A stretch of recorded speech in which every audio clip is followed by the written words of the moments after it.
Imagine this scenario. It's June 18th, 1815. Two massive armies face each other at Waterloo, Belgium. Napoleon Bonaparte commands 72,000 French soldiers on one side. The Duke of Wellington commands 68,000 British and Allied forces on the other. Tens of thousands will die today. Empires will fall. The map of Europe will be redrawn in blood.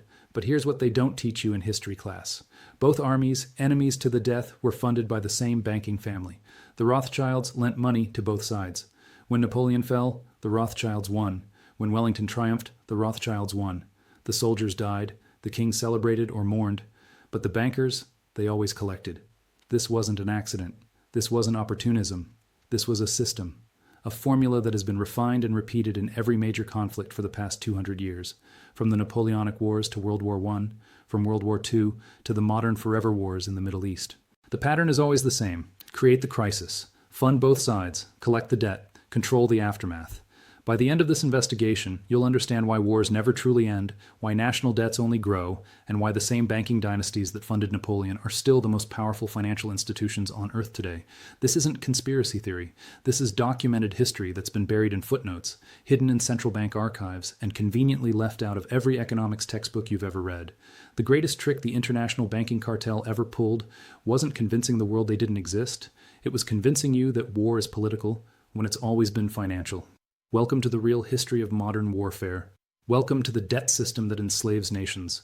Welcome to the machinery that turns human conflict into generational wealth for a handful of families. This is how it works. This is how it's always worked. And this is why nothing ever changes. To understand how we got here, we have to go back to a specific moment in history, a moment when one family discovered the formula that would shape the next 2 centuries of global conflict. The year is 1769, Frankfurt, Germany. A man named Mayer Amschel Rothschild establishes a banking house. He's not the first banker. He's not the richest. But he understands something that others don't.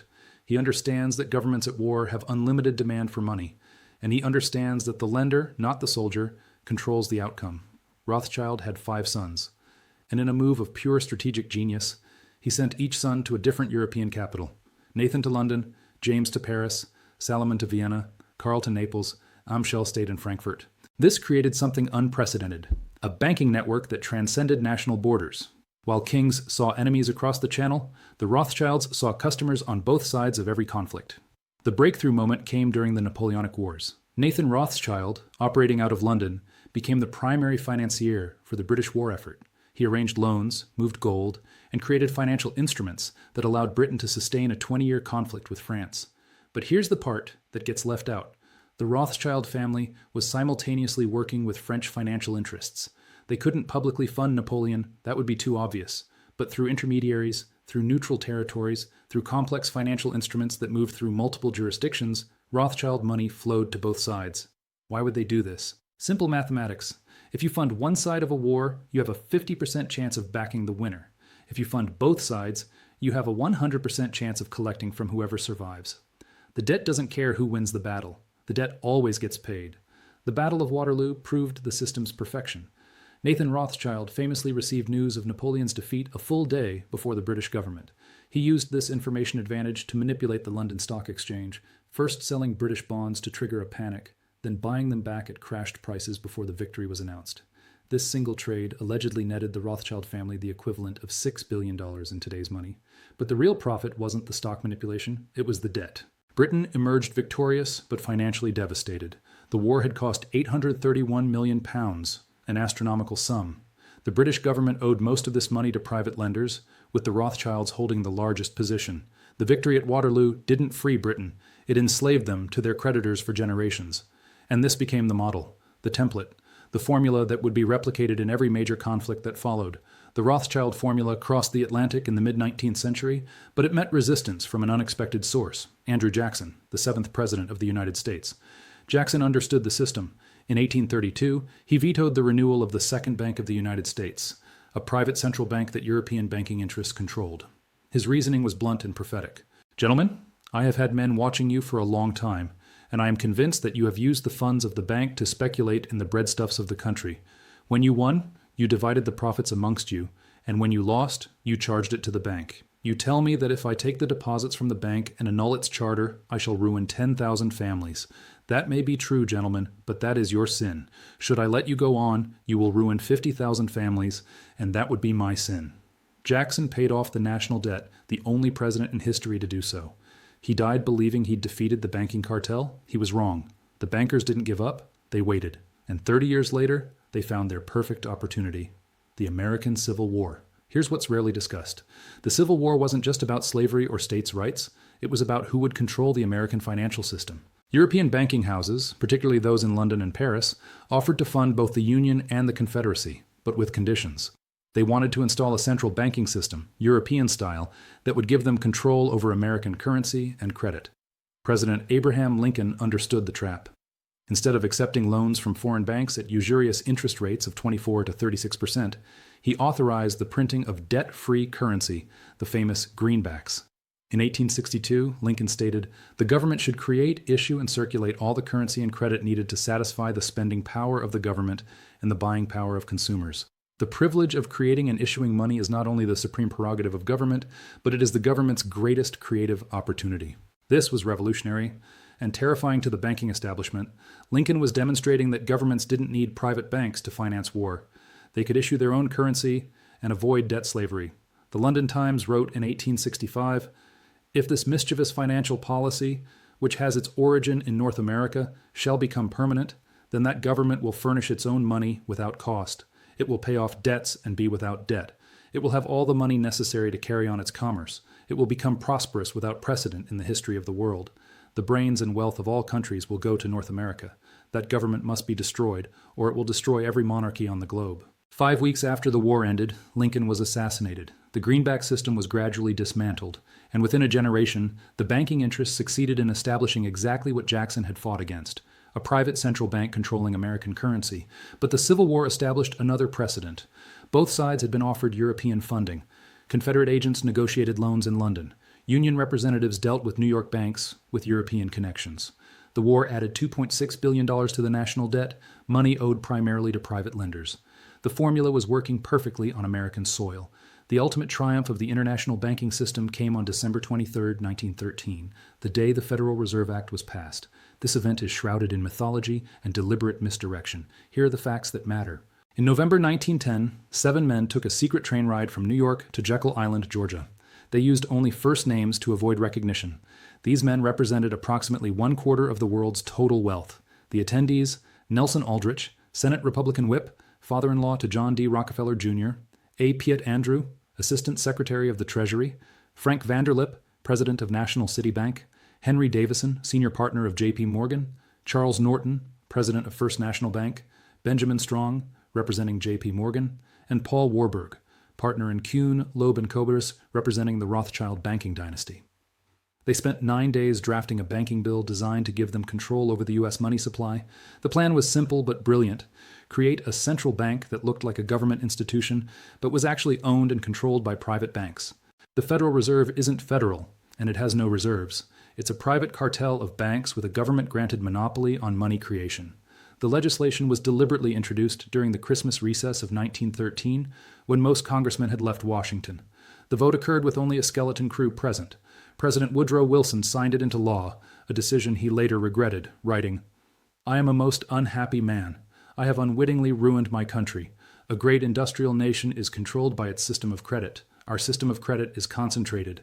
The growth of the nation, therefore, and all our activities are in the hands of a few men. We have come to be one of the worst ruled, one of the most completely controlled and dominated governments in the civilized world." But Wilson's remorse changed nothing. The system was in place, and just in time for the greatest profit opportunity in history. World War I wasn't caused by the assassination of Archduke Franz Ferdinand. That was the spark, not the cause. The cause was 30 years of financial engineering, secret treaties, and deliberately created economic tensions that made war inevitable and profitable. By 1914, the major European powers were locked in an arms race, funded entirely by debt. The British borrowed from the Rothschilds and from American banks. The Germans borrowed from Deutsche Bank and Warburg family interests. The French borrowed from their central bank and the Rothschilds. The Russians borrowed from French banks, backed by the Rothschilds. Every side was in debt before a single shot was fired. When war began in August 1914, the lending exploded. J.P. Morgan and Company became the official purchasing agent for the British government, buying $3 billion worth of war materials, a commission that generated hundreds of millions in profit. The same banks that financed Britain were connected to banks financing Germany. The Warburg family is the perfect example. Paul Warburg, who helped create the Federal Reserve, sat on the Federal Reserve Board during World War I. His brother Max Warburg was head of the German Secret Service and advised Kaiser Wilhelm II on finance. Brothers, funding opposite sides of a war that killed 17 million people. American involvement was engineered through debt. By 1917, Britain and France owed American banks $2.3 billion, an astronomical sum. If they lost the war, the debt would never be repaid, destroying major American financial institutions. The solution? Get America into the war to protect the bank's investments. The sinking of the Lusitania, the Zimmermann telegram, these were the public justifications. The private reason was financial. When America entered the war in April 1917, the Federal Reserve financed it through inflation, printing money, and lending it to the government at interest. The national debt went from $1 billion in 1914 to $25 billion by 1919. But here's the critical insight. The debt wasn't owed to the American people. It was owed to the Federal Reserve, a private institution owned by the same banking dynasties that funded all sides of the conflict. The war ended in 1918. Approximately 40 million people died. The Treaty of Versailles imposed crushing war reparations on Germany, 132 billion gold marks, or $33 billion, an impossible sum designed to ensure Germany would be in debt forever. Who benefited? The international banking system collected interest on British war debt, French war debt, American war debt, German reparations, channeled through American banks via the Dawes Plan. They funded all sides, they collected from all sides, and they set the stage for the next war. The pattern between World War I and World War II is instructive. Germany's war reparations created economic chaos. Hyperinflation destroyed the German middle class in 1923. A wheelbarrow of marks couldn't buy a loaf of bread. American banks, particularly J.P. Morgan and the Rockefellers' Chase Bank, funneled hundreds of millions into German reconstruction through the Dawes Plan and Young Plan. This money rebuilt German industry and critically funded the rise of the Nazi Party. Let that sink in. American and British banks financed the rebuilding of Germany's industrial capacity, knowing it would be used for rearmament. They did this because a rebuilt Germany would generate debt interest for decades. Henry Ford received the Grand Cross of the German Eagle from Hitler. IBM provided the punch card technology that organized the Holocaust. Standard Oil, Rockefeller, shipped fuel to Germany throughout the war through neutral countries. The Bank for International Settlements, created in 1930 by the world's central banks, continued operating throughout the war, facilitating transactions between Allied and Axis powers. World War II followed the exact same formula as World War I, just at a larger scale. American Lend-Lease to Britain and the Soviet Union. $50.1 billion, creating debt that took decades to repay. American war production financed through Federal Reserve money creation. National debt went from $48 billion in 1941 to $269 billion in 1946. And here's the dark genius of the system. The Bretton Woods Conference of 1944 established the post-war financial order with the U.S. dollar as the global reserve currency, backed by gold. This gave American banks, controlled by the same families who profited from the war, control over global finance. The World Bank and International Monetary Fund were created, institutions designed to keep developing nations in perpetual debt to Western financial interests. After World War II, the system evolved. It became more sophisticated, more hidden, but the formula remained identical. The Korean War, Vietnam War, Gulf Wars, Afghanistan, Iraq, Libya, Syria, every conflict follows the same pattern. 1. Create or exaggerate a threat. 2. Finance the military response through debt. 3. Rebuild with more debt. 4. Install a central bank in the conquered territory. 5. Extract resources through dollar-denominated debt. Consider Iraq. Before the 2003 invasion, Iraq was one of 7 countries without a Rothschild-controlled central bank. The others, Afghanistan, Libya, North Korea, Iran, Syria, Cuba. By 2005, Iraq had a new central bank integrated into the international banking system. The pattern repeats. Afghanistan had no central bank under the Taliban. After invasion, Afghanistan Bank, established with IMF guidance. Libya under Gaddafi was planning a gold-backed African currency to compete with the dollar. Gaddafi was eliminated. Libya got a new central bank before they even had a stable government. This isn't about democracy or terrorism. It's about control of financial systems. The forever wars in the Middle East have cost America over $8 trillion. That's $8 trillion in debt, paid to private banks through government bonds and Federal Reserve currency creation. Interest on this debt will cost another $6.5 trillion over the next 30 years. Who profits? Banks that underwrite government bonds. Banks. Defense contractors, often interlocked with banking families through shared board members. Oil companies, Rockefeller family still holds massive positions. Reconstruction companies, Halliburton, Bechtel, both connected to banking interests. The soldiers fight, The taxpayers pay, the banks collect. Let me break down exactly how the system works today because it's both simpler and more sinister than you might think. Step 1. Money creation. When a government needs to finance a war, it doesn't raise taxes enough to pay for it. That would be unpopular. Instead, it borrows by issuing bonds. The Federal Reserve, or ECB, Bank of England, Bank of Japan, etc., buys these bonds by creating money from nothing. This is crucial to understand. They don't have deposits that they lend out. They literally create new money electronically and exchange it for government debt. Step 2. Inflation tax. This money creation dilutes the currency supply, causing inflation. Your savings lose purchasing power. This is a hidden tax that transfers wealth from ordinary people to the first receivers of the new money: banks, government contractors, military-industrial complex. Step 3. Interest payments. The government must pay interest on the bonds. This interest is paid in perpetual installments. The debt is never meant to be repaid, only serviced. Currently, the U.S. government pays over $1 trillion per year in interest payments. That's more than the entire defense budget. Where does it go? To the bondholders, pension funds, controlled by investment banks, foreign governments, who must maintain dollar reserves, and most significantly, primary dealers, the 24 banks authorized to trade directly with the Federal Reserve. These primary dealers include J.P. Morgan, Goldman Sachs, Citigroup, Bank of America, the same names that have appeared throughout this history. Step 4. Perpetual need for new debt. Because the money supply is created as debt, there's never enough money in the system to pay off all debt plus interest. This mathematical impossibility requires perpetual debt expansion. Governments must either cut spending, politically difficult, raise taxes, unpopular, or borrow more, easy. They always choose borrowing. Step 5. Controlled opposition. To maintain the system, you need to control both sides of every political divide. This is why the same banks fund both Democratic and Republican candidates, both Labor and Conservative parties. They don't care who wins elections. They care that everyone elected maintains the debt system. You might be asking, why don't governments just stop? Why not return to the Lincoln model of debt-free currency? Why not end the Federal Reserve? Because every leader who seriously tried was removed. Abraham Lincoln issued greenbacks, assassinated 1865. James Garfield spoke against banking monopoly, assassinated 1881, 6 months into presidency.